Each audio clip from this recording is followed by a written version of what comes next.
বরিশালের দুই তরুণ শিক্ষার্থী যৌথভাবে তৈরি করেছেন প্রায় ৫ কিলোমিটার রেঞ্জের একটি ক্ষুদ্রাকৃতির পরীক্ষামূলক মিসাইল, যার নাম দেওয়া হয়েছে থান্ডারবোল্ট। আকারে ছোট হলেও এটি ঘন্টায় প্রায় ৩০০ কিলোমিটার গতিতে নির্দিষ্ট লক্ষ্যবস্তুতে পৌঁছাতে সক্ষম বলে দাবি নির্মাতাদের।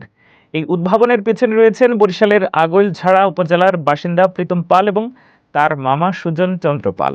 তাদের উদ্ভাবনী উদ্যোগ এখন প্রযুক্তিপ্রেমী মহলে ব্যাপক আলোচনার জন্ম দিয়েছে। প্রীতম পাল বেসরকারি শিক্ষা প্রতিষ্ঠান ড্যাফোডিল ইন্টারন্যাশনাল ইউনিভার্সিটির সিএসসি বিভাগের শিক্ষার্থী। ছোটবেলা থেকেই প্রযুক্তি, রোবোটিক্স এবং উদ্ভাবনী গবেষণার প্রতি তার প্রবল আগ্রহ ছিল। প্রথম দিকে তারা রোবোটিক আর্ম তৈরির একটি প্রকল্প নিয়ে কাজ শুরু করেন, যা দুর্ঘটনায় হাত হারানো মানুষদের সহায়তায় ব্যবহার করা যেতে পারে। মানব কল্যাণমূলক সেই উদ্যোগ থেকেই ধীরে ধীরে তাদের গবেষণায় পরিধি বড় হতে থাকে। বিশ্বজুড়ে প্রযুক্তি আর প্রতিরক্ষা খাতে দ্রুত পরিবর্তন তাদের নতুনভাবে ভাবতে অনুপ্রাণিত করে। প্রীতম এবং সুজন মনে করেন, প্রযুক্তিগত সক্ষমতা একটি দেশের আত্মবিশ্বাস এবং উন্নয়নের অন্যতম সূচক। সেই ভাবনা থেকে তারা গবেষণার অংশ হিসেবে মিসাইল প্রযুক্তির প্রাথমিক ধারণা নিয়ে পরীক্ষা নিরীক্ষা শুরু করেন। তাদের মতে এটি কেবল সামরিক বিষয় নয়, বরং উচ্চ প্রযুক্তি গবেষণা তরুণদের অংশগ্রহণের একটি উদাহরণ। প্রায় ১ বছর ধরে নিরবচ্ছিন্ন গবেষণা, পরীক্ষা ও ব্যর্থতার অভিজ্ঞতার মধ্য দিয়ে তারা থান্ডারবোল্ট প্রকল্প বাস্তবায়ন করেন। নিজেদের সঞ্চয় এবং পরিবারের সহায়তায় প্রায় ৭ লাখ টাকা ব্যয়ে দুটি পরীক্ষামূলক ইউনিট তৈরি করা হয়।